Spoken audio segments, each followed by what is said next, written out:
Assalamualaikum warahmatullahi wabarakatuh. Hello everyone, we are from Group 4 and in here we want to do a podcast about the latest issue regarding forest fires in Indonesia. Before we start, let me introduce ourselves. My name is Shaliana Gina Sabina. My name is Alicia Putri. My name is Alfia Rahma. My name is Fadlanika. So, let's get started. Hi everyone, I want to bring up something really serious that's been happening in Indonesia. Our ongoing struggle with the forest fires, it's been such a hot topic upon internet.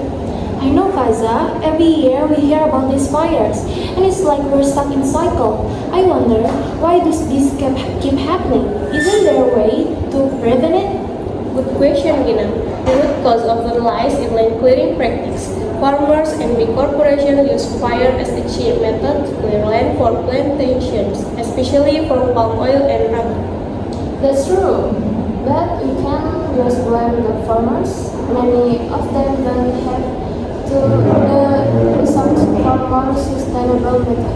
Plus, the monitoring system in urban areas are sometimes lacking, which allow illegal activities to continue.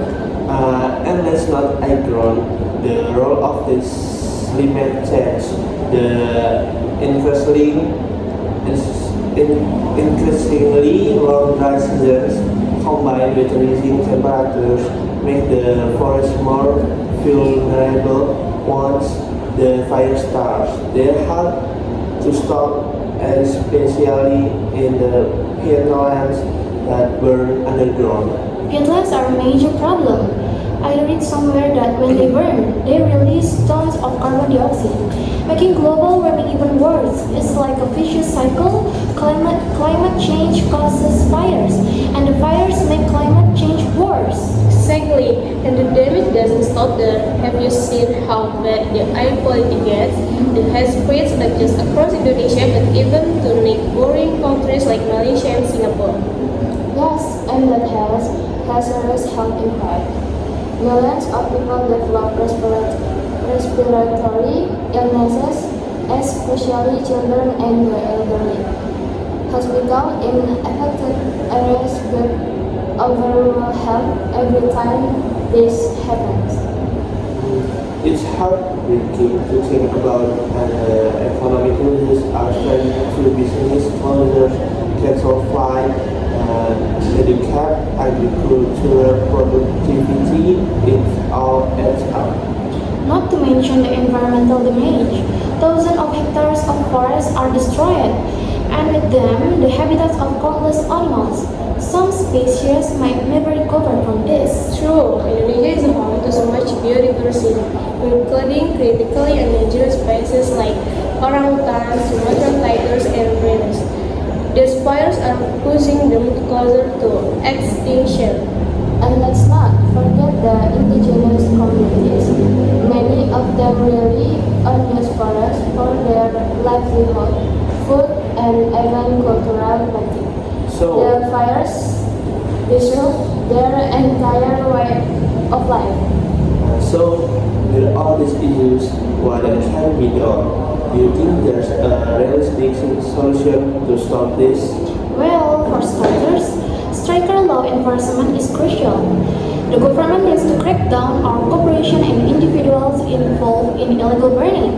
It can't just be warnings or small fines. They need to impose heavy penalties.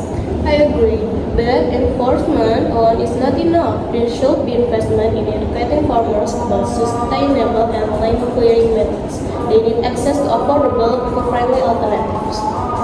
And we need better early warning systems. Technology like satellite monitoring can help detect fire early and prevent them from spreading. Some regions are already using that system, but they need to be implemented nationwide. International cooperation is our key. It has advanced neighboring countries, so it makes sense for them to work with Indonesia. Maybe they could provide funding or technology to help with prevention efforts. Absolutely. On a global scale, there are also the issue of demand for products like palm oil. If consumers push for sustainable sourced palm oil, it could reduce the pressure on companies to clear more land. It's a great point. Certification systems like RSPO or Roundtable on Sustainable Palm Oil exist, but they need to be more widely adopted and strictly enforced. And let's not underestimate the power of awareness campaigns, education,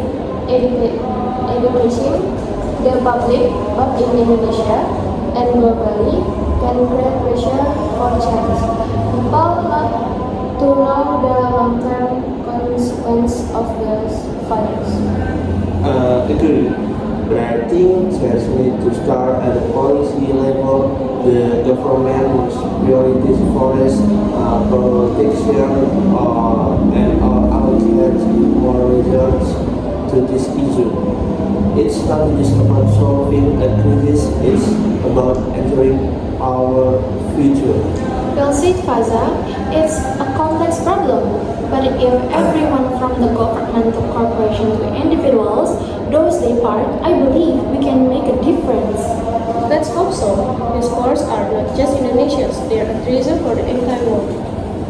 Essentially, protecting them is a responsibility we all share, and it's never too late to start making change.